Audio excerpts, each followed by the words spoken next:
Welcome back, students. Today we are going to discuss part 5 of Unit 3, that is diversity of life. Before I start the main content, I would like to inform that the images used in our slides are for education purpose only. We respect intellectual property right of original creator and owner of these images. If you are the owner of any of the images used in this PPT, have any concern, any issue, please contact us at SATHEE@iitk.ac.in and we shall remove the images. In this particular video lecture, we are mainly discussing about plant kingdom, Bryophyta and Pteridophyta. Okay, so these are the main points which we will discuss in today's video lecture. Okay, now in plant kingdom, we can classify plant kingdom into 5 different divisions, right? First, this Chlorophyta, algae. This one is already discussed by me in previous lecture. And in today, we are mainly covering this Bryophyta and Pteridophyta part. Okay, so evolutionarily, you can now see that in plant kingdom, initially, some members of algae which are unicellular in nature, that comes under Protista category, which also we have discussed. And then after that, algae with multicellular character, okay, and multicellular character with no true root, no stem or no leaf comes under this category, Chlorophyta. Right, and after that, slowly, when evolution with the passage of time, next division or next type of plant has evolved, comes under this Bryophyta category, where some root or leaf-like structure has been developed. Okay, so in Bryophyta here, no root, no leaf, no shoot, nothing. Okay, but here some root-like structure, some leaf-like structure has been developed in Bryophyta. And in the next category, that is Pteridophyta, here we can easily see root, stem and leaf. Okay, and some part of vascular system has been developed in this particular division. Okay, so this is how through evolution, as evolution occur, so from one stage to another place, plant develop itself according to the environment and according to their need with the passage of time. Okay, so today's topic of discussion is our Bryophyta, Bryophytes, and this bryo means moss and phyton means plant. Okay, and Bryophyta, mostly terrestrial plants. This Bryophytes mainly comes under this terrestrial category. These are mostly terrestrial plants and also called as amphibian plants. Amphibian plants. Why? What is the main character of amphibia? Means frog or toad. They can live in both water as well as on the land surface according to their requirement, and they require water for their fertilization purpose as well.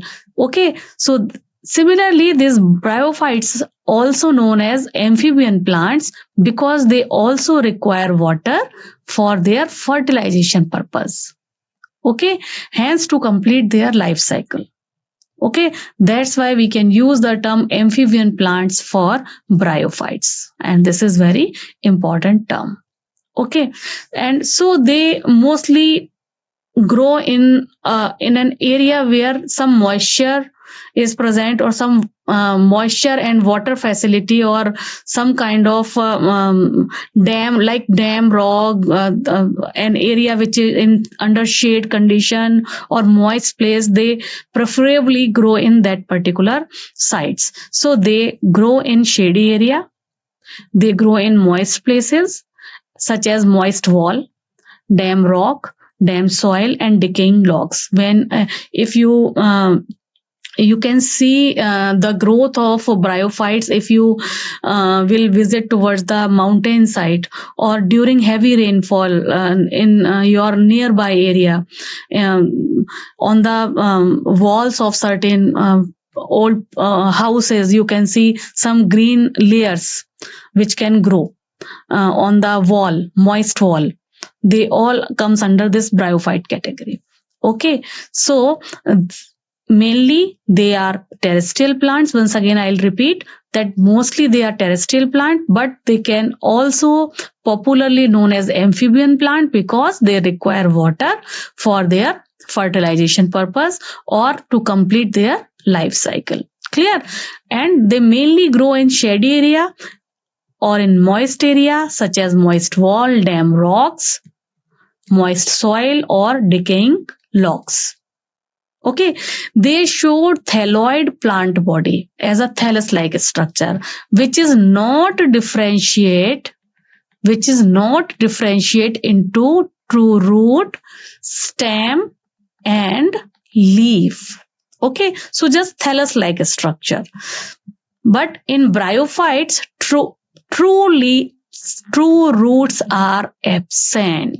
So in bryophytes, true roots are absent, but a kind of root or initial form of root or rhizoids, what is the right term? Rhizoids are present in it. So in chlorophyceae, in algae, no root, nothing, no stem, no stem, no leaf, no root. Here again, thallus-like structure. It is not differentiate into root, stem and leaf, but they are having rhizoids. Okay, rhizoids in it. And these rhizoids are unicellular in liverworts, while multicellular in moss. Okay, and what is the use of these rhizoids? They actually absorb water for them and minerals. Okay, and they actually absorb water and minerals and also help in the fixation of thallus to the substratum, that area from which it attached to the wall or any decaying log. Okay, so with the help of rhizoids, these liverwort or mosses actually absorb water from the surface, absorb minerals from the surface, and also fix their thallus to the substratum. This is the main use of this rhizoid. Okay, now these are some pictures which I have taken from your NCERT book.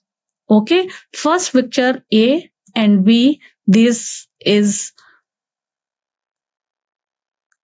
two pictures are related to liverwort or merchantia.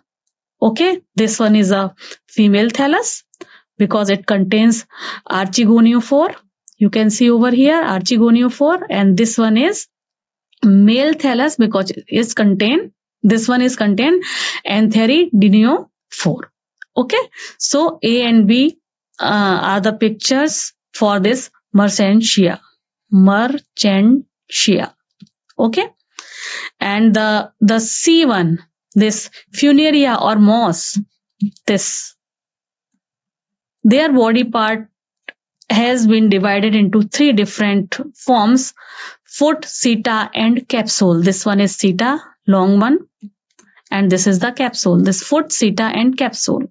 The lower part is known as gametophyte because it is mainly used to produce gametes, and the upper part is known for producing spores. Okay, and this you can see these root-like structure is present in the moss, and these are multicellular in nature.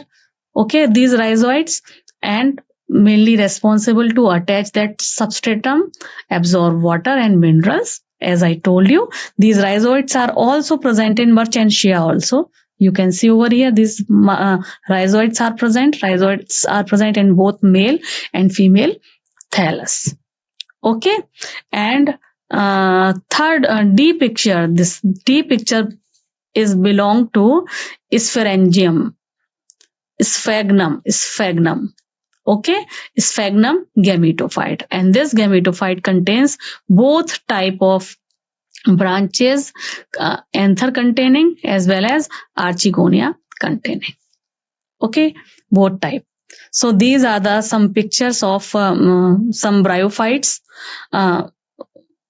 liverbird, mosses, okay, and their structure. Now, let's see the bryophyte life cycle. As you can see, alternation of generation is there. This is a diploid sporophytic generation, and this one is haploid gametophytic generation.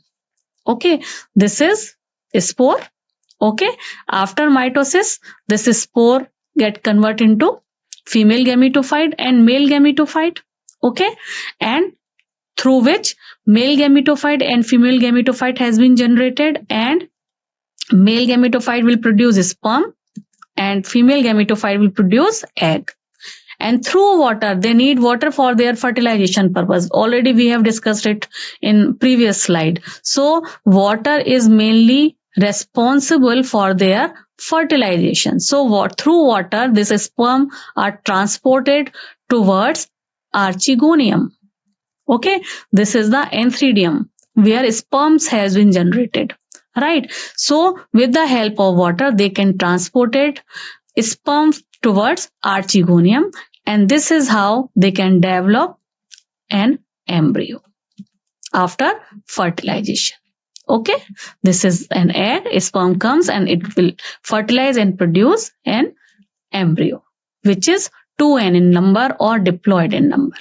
Okay, so after fertilization, embryo has been developed, and through which again sporophytes, fully sporophyte has been developed, right? And this sporophyte is present inside the on a specific location on the gametophyte, and again this sporophyte will produce spores which are again haploid in number, and this is how mitosis and meiosis or haploid to diploid or diploid to haploid cycle come one after another. This is how any type of bryophyte, whether it is moss or any other liverbird, they can complete their life cycle. Clear? Now, one by one we will discuss. Now, let's discuss the difference between gametophyte and sporophyte present in bryophyte. Okay. So, the main body in gametophyte, the main plant body means thallus. This gametophyte is the main plant body in bryophytes. Okay, which is haploid in nature. Gametophyte is haploid in nature, while sporophyte is diploid in nature, right? And the sex organ in bryophytes are multicellular, right? While zygote produce in sporophyte, zygote, which is 2n in number, produced a multicellular body of sporophyte, right? So this one is diploid in nature, but this one is not the main body in case of bryophyte. Okay, sporophyte is not free living, but it is attached to the photosynthetic gametophyte. As you can see in the previous picture, this sporophyte is attached to the gametophyte. Here, somewhere here, it is present over here. Okay, so that's why it is written over here that sporophyte is not free living, but it attached to the photosynthetic gametophyte and deprived nourishment from it. So it is totally dependent upon gametophyte, right? That's why gametophyte is the dominating phase of bryophyte in both of them. What is the gametophytic? What is the main dominating phase? That is gametophyte. Okay. Now, the male sex organ is called antheridium and female archegonium, and the product, what kind of male gamete has been produced, that is known as antherozoites. Okay, while here single egg has been developed by this archegonium. Okay, and here in sporophyte, some cells of sporophyte undergo reduction division, means meiosis. Through meiosis, it will produce haploid spores. As you can see, spores, this through meiosis, this will produce haploid spores. right? In sporophyte, the antherozoids are released into the water, and where they come in contact to the archegonium, right? And as you can see over here, this sperm or antherogonium, through water they can get in touch with the archegonium, where again fertilization can occur after the fusion of sperm and egg, right? So that's why it is written over here, antherozoid are released into the water where they come in contact with archegonium. The antherozoid fuse with egg and produce zygote. Just now you have seen the picture, right? And the gametophyte is the dominating phase. Already we have discussed this. Gametophyte is the dominating phase. This one is green in color, haploid in nature, and independent phase, right? While the spores, which is developed by sporophyte, these are germinated to produce gametophyte, but the sporophyte is recessive in nature. And why? Because this is partially dependent on gametophyte. Although this one is diploid in genetically, these are diploid phase, but this one is recessive because it is partially dependent on gametophyte for its nourishment purpose. Okay, so main dominating phase is gametophyte in the case of, in this particular case, bryophytes. Clear? Now, this is the first example, Hepaticopsida or liverbirds. Okay, the plant body of liverbird is thalloid. What is the example? Mertensia. Mertensia is the example.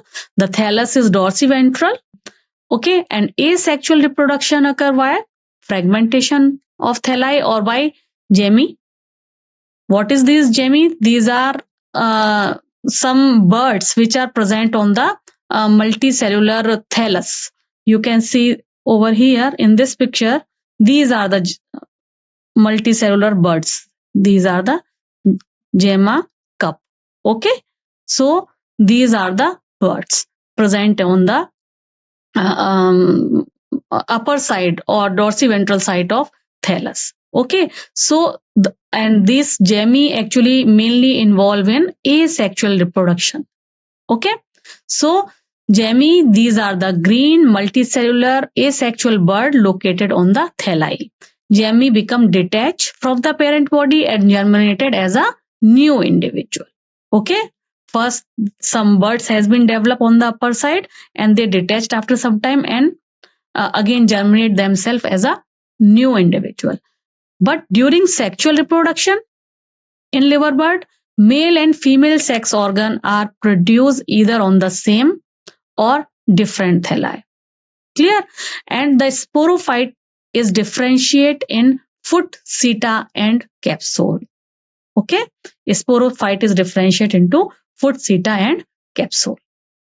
So the lower side, see this lower side, this is the gametophyte. Okay, and the upper side is known as sporophyte, which is differentiate into foot, seta and capsule. Next is your moss. These mosses are another example, comes under bryophyte category. The gametophyte are present in two different stages.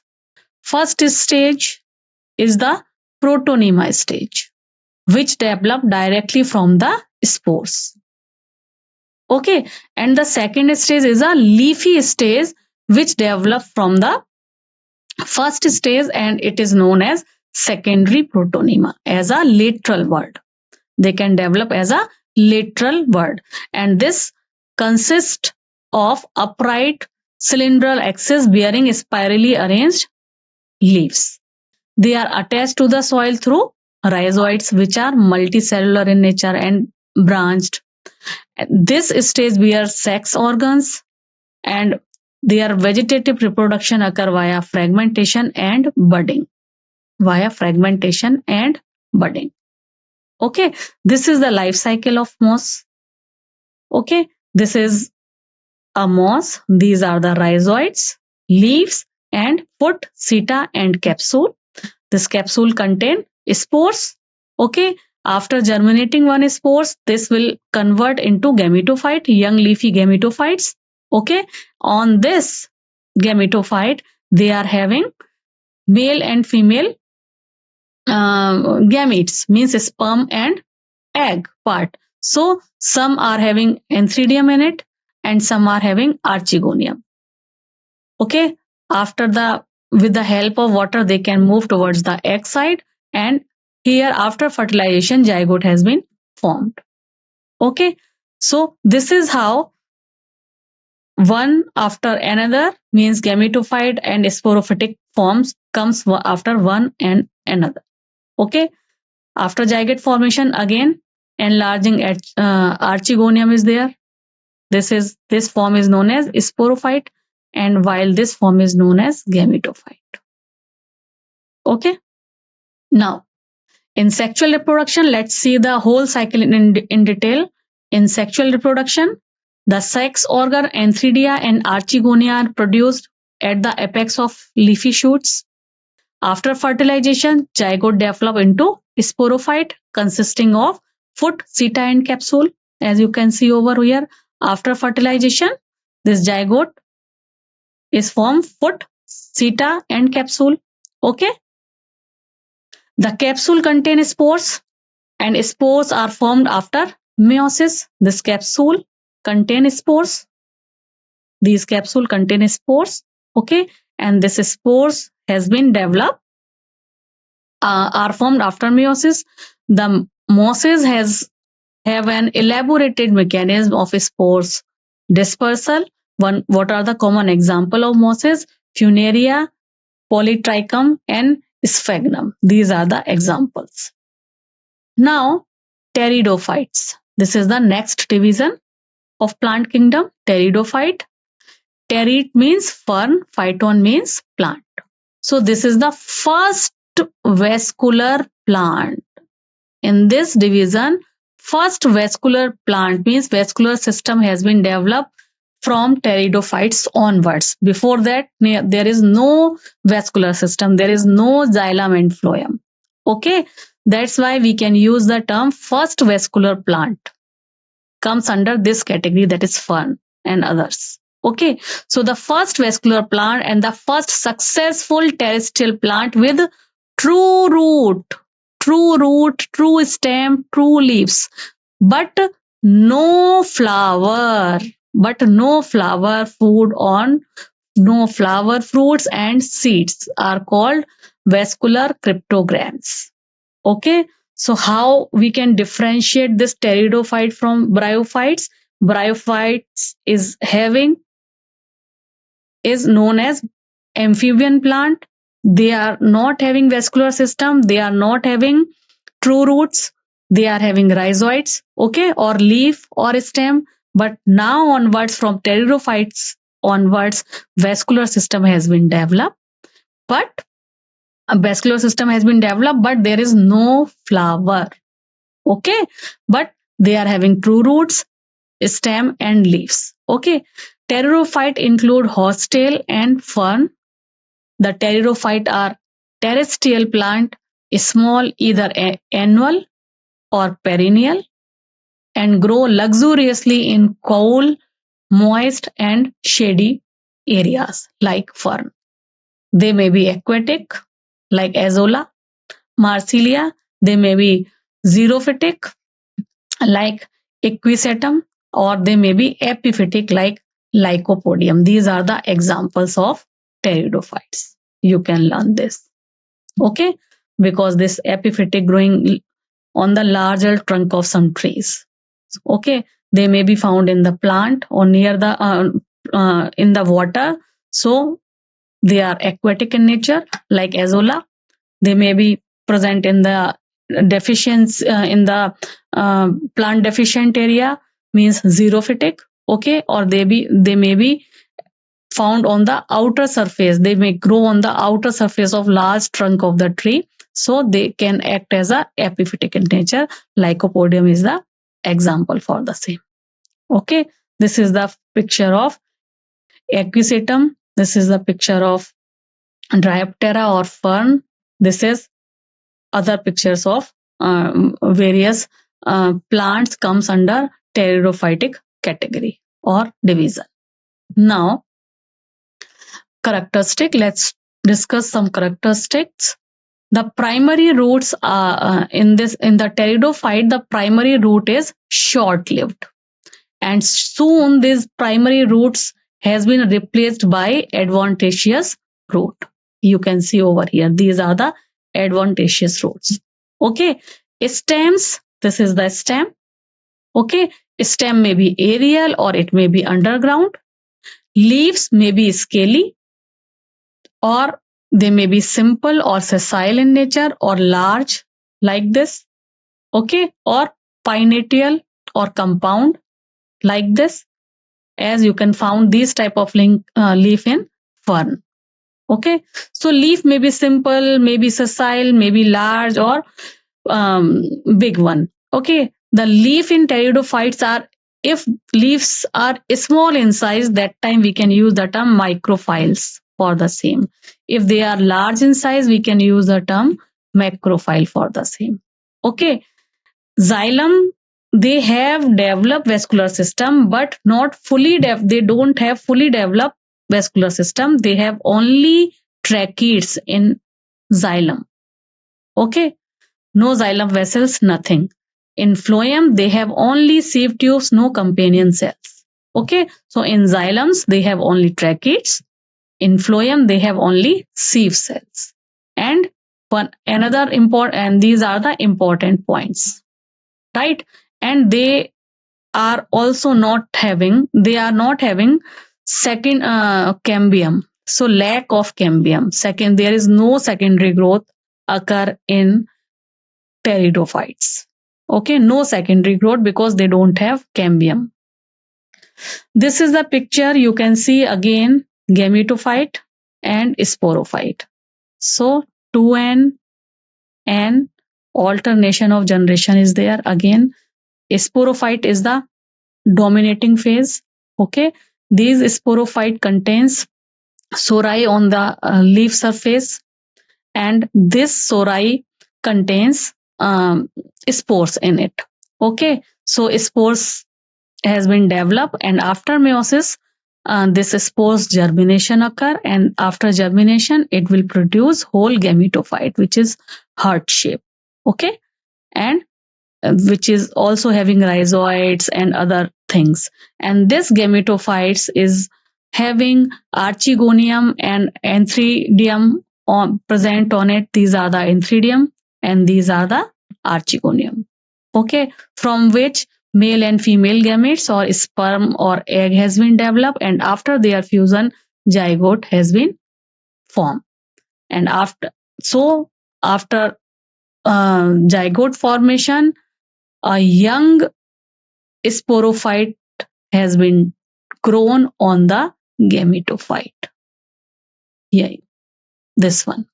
Okay, young sporophyte has been grown on the gametophyte. So this is how. So on the base of the sporophytic form, rhizomes are there, and gametophyte phase is present on the soil side, right?